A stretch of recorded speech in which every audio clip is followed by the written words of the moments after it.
Welcome to the penultimate talk in the Thames Luminaries virtual lecture series, a collaborative effort to celebrate our amazing local luminaries and their landscapes drawn to the area by the River Thames.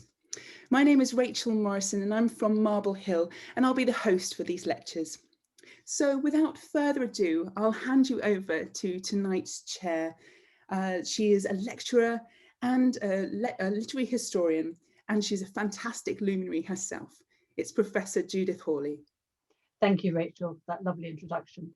I should say that one of my connections with this project is I'm also trustee of the Pope's Grotto Preservation Trust. We had a wonderful talk on Pope's Garden in the first week of the series. I want to welcome you back if you've been to this series before. I know we've got some people who've really attended lots in the series, and it's lovely to know that there are people so fascinated with their local history and wanting to connect with these historic venues. And also, if you're listening from overseas, welcome too. It's great to share this beautiful place with you. I'm delighted to welcome our speaker, Minna Andersen, who gave a positively sparkling talk on Orleans House Gallery in our previous series. Minna frequently appears on Finnish TV. She studied as an official London Blue Badge guide, and guiding is to this day one of her passions, as is promoting London as the ideal destination for a range of global, corporate and incentive clients. She's also a volunteer with Orleans House Gallery and the Poppy Factory, using her skills as a speaker and guide to bring their history to life. So over to you, Minna. Well, thank you so much, Judith, for that wonderful introduction, and welcome to you all, sort of 1,000-odd people there in the audience. And what an absolute pleasure it is, and privilege and honor to spend the evening with the like-minded people, sharing the stories of the Orleans House Gardens. The first inhabitant was, in fact, this chap that we are now looking at. And this chap here was a Saiga antelope. And Saiga antelope roamed the banks of River Thames 2.5 million years ago. And the Saiga antelope, we know that he was the first inhabitant in the Orleans House Gardens. And we found the skull of this 2.5 million year old Saiga antelope about in 1950s at the back of the Orleans House Gallery. Orleans House Gallery, this fabulous, absolutely stunning octagon room built by James Gibbs in 1720. And this room here, I mean, it's just glorifies everything that was Baroque, everything that was 1720. And also this room is probably the earliest tangible evidence what we had in the Orleans Gallery and in the Orleans House grounds, because we have very little evidence what was here before James Johnston moved here and before he retired here.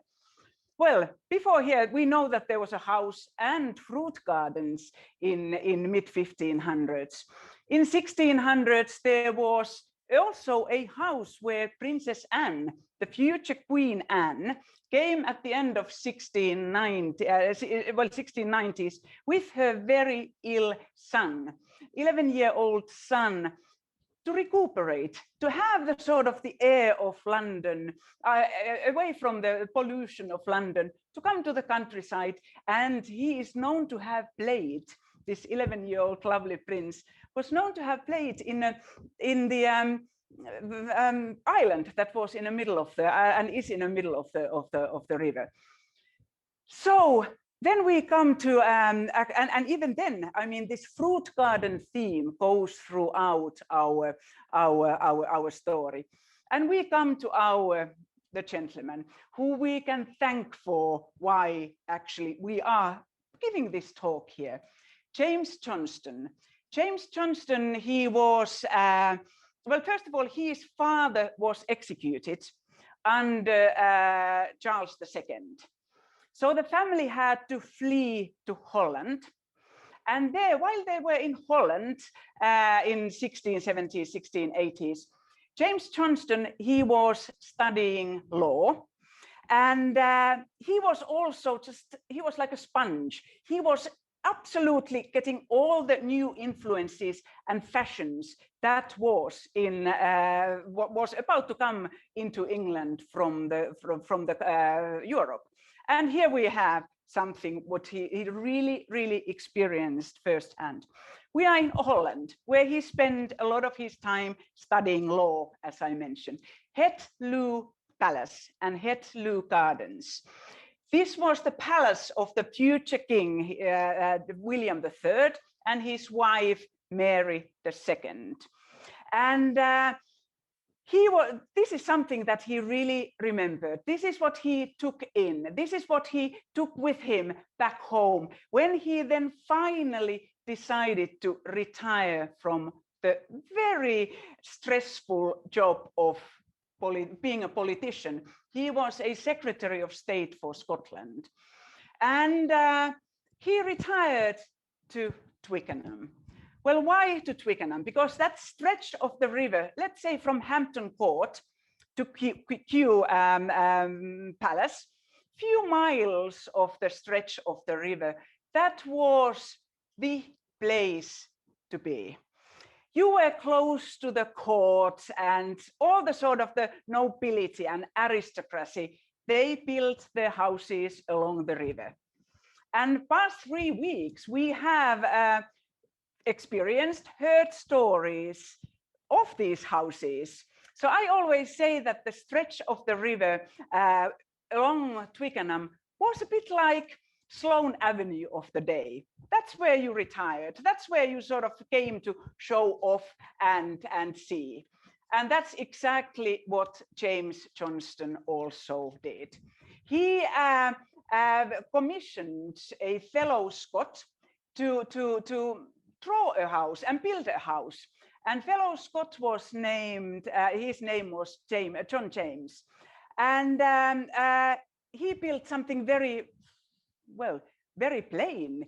It was the style, the Palladian style that was sweeping across England, very sort of emulating the Roman and Greek style, plain but extremely fashionable. And the architect already said in 1710, when the house was built, that James Johnston has got the skills of the best gardener that he has ever seen.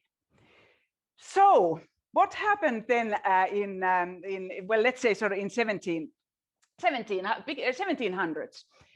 Like so many aristocratic men, that was the sort of a time for the aristocratic gap year.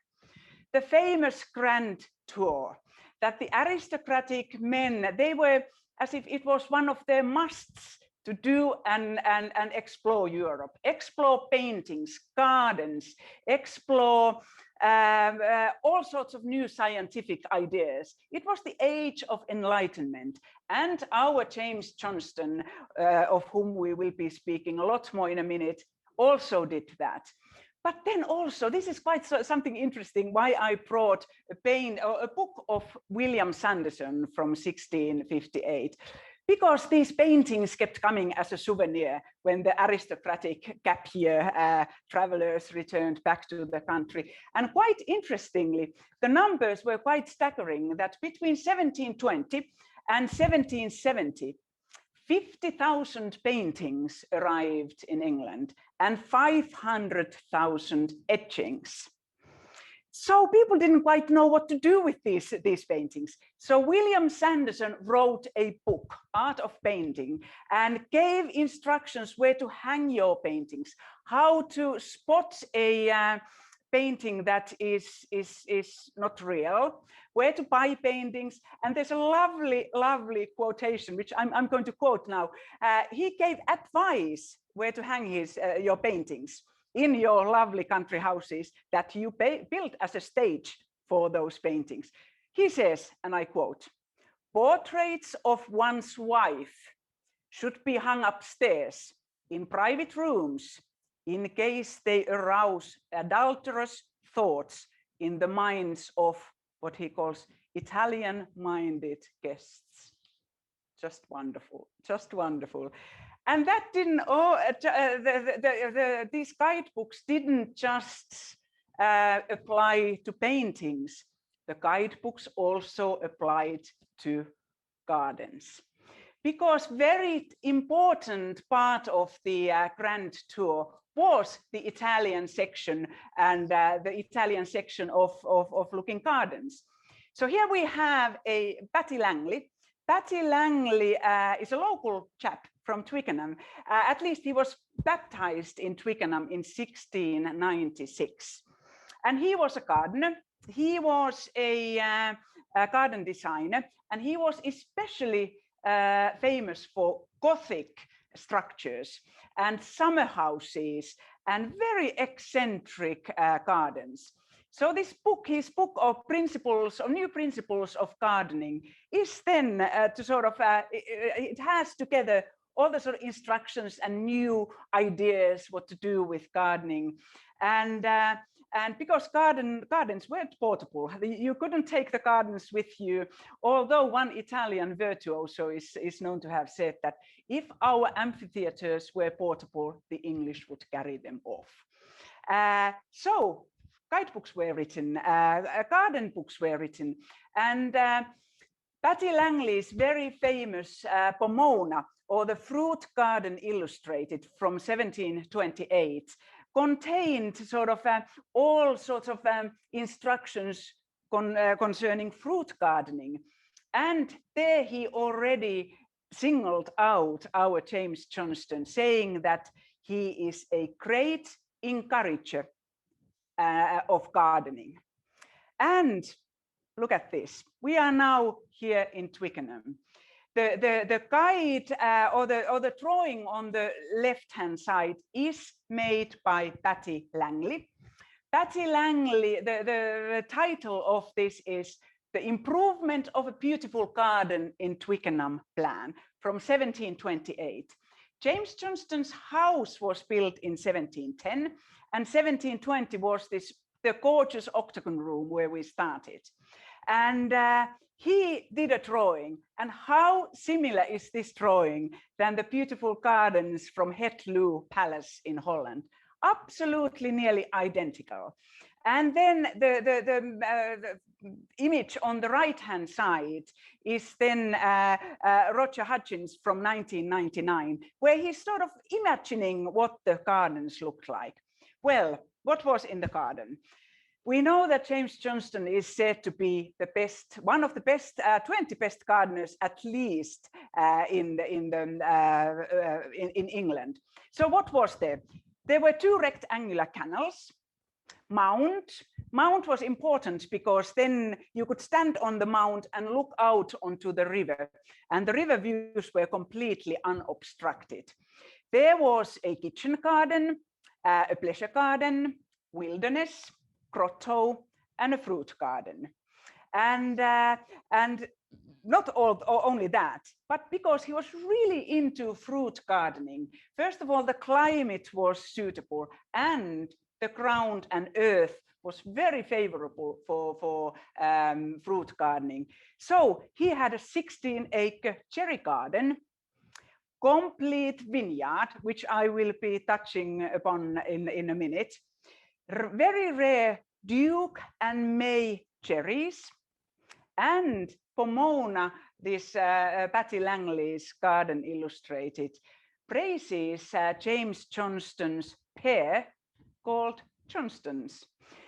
I have not found any evidence. I am appealing to you, my lovely audience, if you can connect the dots, if the pear is actually named after James Johnston, or if it already was in existence before. That is some detective work that I have been trying to do. But anyway, there is and was a pear called Johnston's. And he also drew long canals that were then watering his gardens. So it was really a sort of proper civil engineering project, this whole garden. And the influences came, as we know, from Europe, very a lot from Europe. Two completely different drawings here. The one on the left-hand side is of the time, just showing the extensive area that was taken over by James Johnston's grounds. So it goes all the way up to the Richmond Road up here, and then river here. We have Marble Hill House just about here. So huge gardens. 2/3 of the gardens was all allocated to pleasure garden and kitchen garden. And James Johnston's this horticultural expertise was the expertise that people really tapped on. And that's won most admirers for him. And what was quite interesting, that he had the ability to plant large trees in the summer months, which were traditionally done in the wintertime. So he had this some kind of a, he was born to do it. I always think like this. And Hoxton nurseryman in 1730, a gentleman called John Cowell said that, I consider him to be one of the top 20 outstanding gardeners in the country. Well, not everyone quite agreed with his gardens and his gardening style. And one especially who didn't agree was his next door neighbor, Alexander Pope. Alexander Pope despised, we can even use that word, despised the gardens, the straight walks and elaborate parterres and the French formality of it all. And he challenged, that all was challenged. And Pope loved this more natural approach to the gardens. He found Johnston's clipped trees particularly distasteful. And this was sort of the Burlington set that really agreed with Pope's ideas. But then I think he sort of, the admirers were in a sort of larger scale, because Colin Campbell from Vitruvius Britannicus, he said that the gardens are extremely curious, the plantation most artfully disposed, and everything contributes to express the refined taste and great politeness of the master. Well, there we are. I mean, I think that says it all. I wanted to take, just as a contrast, the image on the right-hand side is an image of the garden as it was watercolored by Papworth in mid-1800s. You can see that the estate and the gardens have already sort of completely changed and shrunk in a way that the estate certainly wasn't huge anymore. And there's a lovely, there was a lovely in 1716. There was a and later on as well a publication called Gentleman's Companion in the Business and Pleasure of Country Life. I just love, first of all, that title of a magazine is fabulous. In that publication, it was said that of the profits and pleasures of fruit trees, he strongly enforces the planting of vineyards. And James Johnston was one of the earliest enthusiasts to do and dabble on vineyards.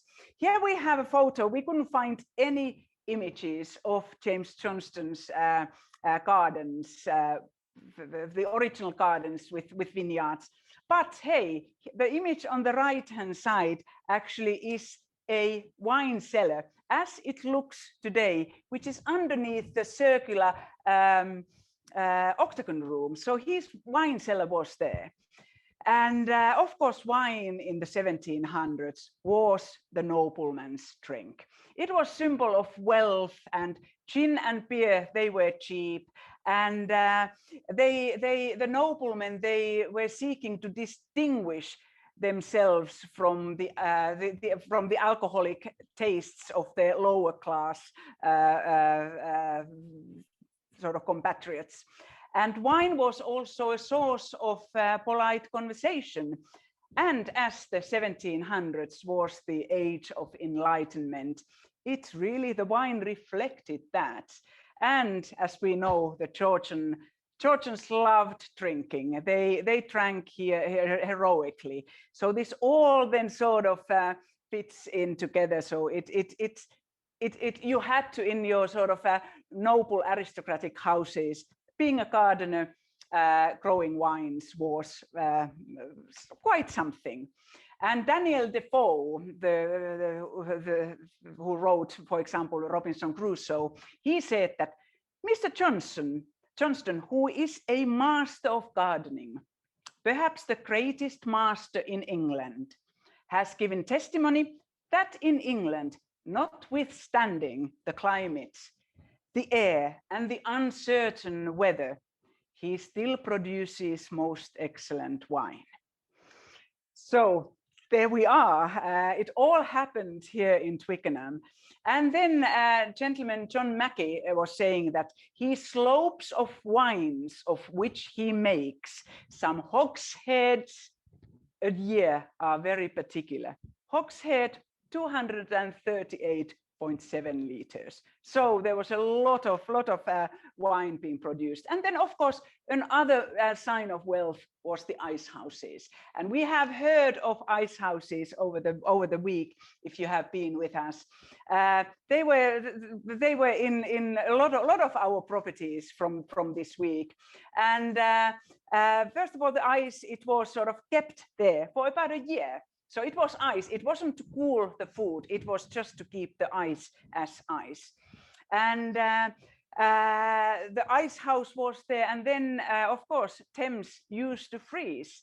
The famous frost fairs between 600 and 800, sort of that you really got ice from the Thames. The Thames is known to have frozen 28 centimeters thick, the ice. I mean, that is quite a substantial thickness. And then, of course, Norway was providing ice, the famous ice link between Norway and England. And of course, then last but not least, that was in James Johnston's garden, was the greenhouse. And greenhouse, again, was the sort of sign of wealth and nobility, because they were so expensive. There was window tax and there was class tax. So only the wealthiest had the money to build greenhouses. And then also the wealthiest were trying to desperately to grow all sorts of exotic fruits.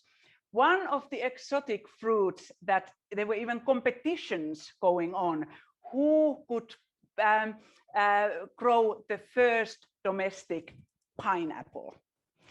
Pineapple, of course, came to England already sort of earlier, sort of in the 1300s. But to grow this at home, on your home turf, was expensive, difficult, took years and years. And it was so expensive that that's why sort of most of the Georgian facades and railings, there's very often a pineapple to show the wealth. One pineapple, if you went to buy one, cost about £5,000 in today's money. And then you also sort of put that on the top of on your dinner table as a sort of centerpiece. And if you couldn't afford to buy your own pineapple, you could rent one. And I always sort of love this idea of these pineapples going from aristocratic house to an aristocratic house, being rented as a sort of show of wealth. But the reason actually why I brought this sort of wonderful, beautiful fruit into this talk is because the first documented homegrown pineapple in England was grown in Richmond. On Richmond Green, there was a Dutch merchant, Matthew Decker, and his gardener grew the first homegrown pineapple 1714, exactly the time when James Johnston was doing his gardening here. So whether these two met, I would like to think, I have a romantic view that these two met and had a fabulous time together, talking all sorts of gardening related issues. And here, I wanted to show you now James Johnston has died, and this is now owned by Governor Pitt. We are now in sort of 1740s, and the octagon room, the gardens had started to suffer, but we see this whole estate riverfronting, and right on the right there's a sort of the boathouse that was sort of used as the river entrance. Okay, we can't bypass these two men, because it is down to these two men who actually gave the name Orleans House. The gentleman on the right, on the left is King Louis Philippe, King of the French. He lived here, he was Duke of Orleans, and he lived here for 2 years in exile between 1815 and 1817. And he gave his name Orleans House to Orleans House. And then on the right-hand side is his son, Henri Duc d'Aumale. And Henri Duc d'Aumale then lived here for 20 years. And he really left then an impact here. When the King Louis Philippe was the King of the French, he came back to have a look at his beautiful home, where he was so happy. And this was in 1844, and he brought Queen Victoria with him and showed Queen Victoria his home. And Queen Victoria just said that it's a pretty house, very much embellished since the king lived there, but he looked so happy to see it, and that makes me happy. So that was sort of a lovely, Queen Victoria was brought here to have a look at his house. And of course, then when Duc d'Aumale lived here for 20 years, this became the center for the French expat community. And here are sort of beautiful photos taken by French photographer Camille Sylvie in 1867, when there were sort of fetes, there were balls, there were children's dances, there were sort of everything. It really was the expat community, and they kept took very good care of the grounds. And there was a sort of Lady Kate, who is known to have been a guest at the age of 17 at the children's ball in 1860s. And she was saying that, oh, there were so many French princes, and I danced with everyone. And Duke showed me his picture collection, beautiful pictures and paintings, but too close together. So maybe Duc d'Aumale hadn't read the William Sanderson's guide how to hang your pictures. So then we come to sort of late Victorian periods, and here we have John Astley, and John Astley bought the house in 1870s, end of 1870s, turned it into a sports club, very exclusive sports club. There was an entrance fee or membership fee, but it wasn't profitable. It really wasn't profitable, and he tried all sorts of things. And then what did he end up doing was, this will be a surprise. I promised you surprising stories. International cricket was played in the gardens of Orleans House. The gentleman here on the left is Charles Thornton, and Charles Thornton founded Orleans Cricket Club in 1878. And then he was said to be the one of the sort of best batsmen. One of the biggest hits or one shot, he claimed, that traveled 160 yards. And Astley and Charles Thornton invited the Australians to play cricket on the grounds of Orleans House. And they played a 2-day international match in July 1878, which was a draw. And the teams stayed in Orleans House. And there was a lavish banquet and reception afterwards. And the Australians came to play for the second time in 1882, when another English cricketing hero, W.G. Grace, was playing for Orleans House. And again, that international match ended in draw. Well, all the beautiful stories, unfortunately, come to an end. And as the house changed hands many a times, in the end, in 1926, the house was, and the grounds were sold to gravel merchants to excavate gravel.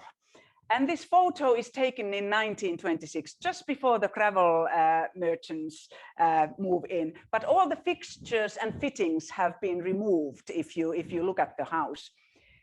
Interestingly, the photo on the left-hand side, I just wanted to put it there because it is from the end of maybe 1880s, but the same tree is there. So the tree is still there, but the demolition started, and 200,000 tons of gravel was removed.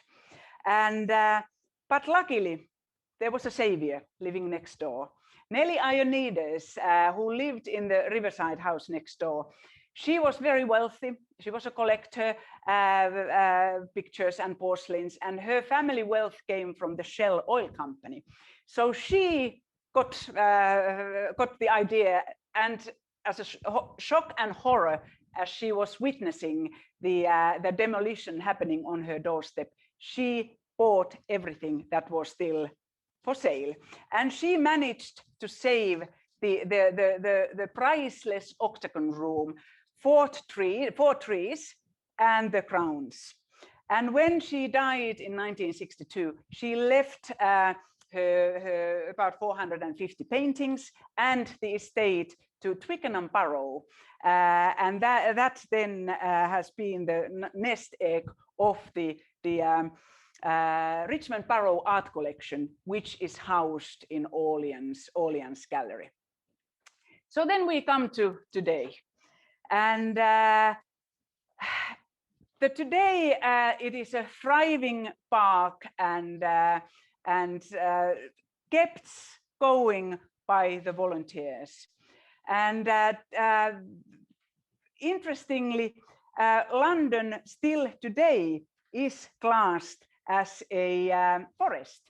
So there, I always love it when I welcome my guests to forest when they come to London. There are more trees in London than people, and that then gives us the authority to say that we are actually a forest. So how all this is being brought together then, that fingers crossed in April, all going well, there's a next exhibition, a part of a 3-year program called Cultural Reforesting, which looks at arts and ecology, which is sounds absolutely exciting. But just to as we are coming to an end, and this beautiful evening photo of the octagon room, we started 2.5 million years ago looking at Saiga antelopes. Today, Orleans House is a colony for bats. That's why the lighting is kept rather dim. There are 9 species of bats have been recorded within 500 meters of the gallery. And 2 species are seen frequently. One is common pipistrelle, which weighs 5 grams and can eat 3,000 tiny insects in one night. And the other one is brown long-eared bat. And that brown long-eared bat can hear a ladybird walking on a leaf. I mean, the stories that keep coming from this wonderful, wonderful place. So the story of Orleans Gardens is one of absolutely deep change and seasonal charm, and especially when this rampant cow parsley is in flower. In the beginning, I promised to take you on a journey through this amazing shared space with very complex and deep ecology, which we have now seen from antelopes to bats. And I promised also that the journey would be peppered with stunning finds and surprising stories. How did I do? Over to you, because I think 2.5 million year journey. We have gone from Saiga antelopes to bats, from kings and queens to noblemen, and most importantly, from the pioneering, passionate gardeners to modern day heroes who give everything they can to make sure that this beautiful space stays preserved for the future generations. And on that note, James Johnston's wine this isn't, but I would like to cheers all the garden enthusiasts around the globe. Thank you for joining, and thank you very much.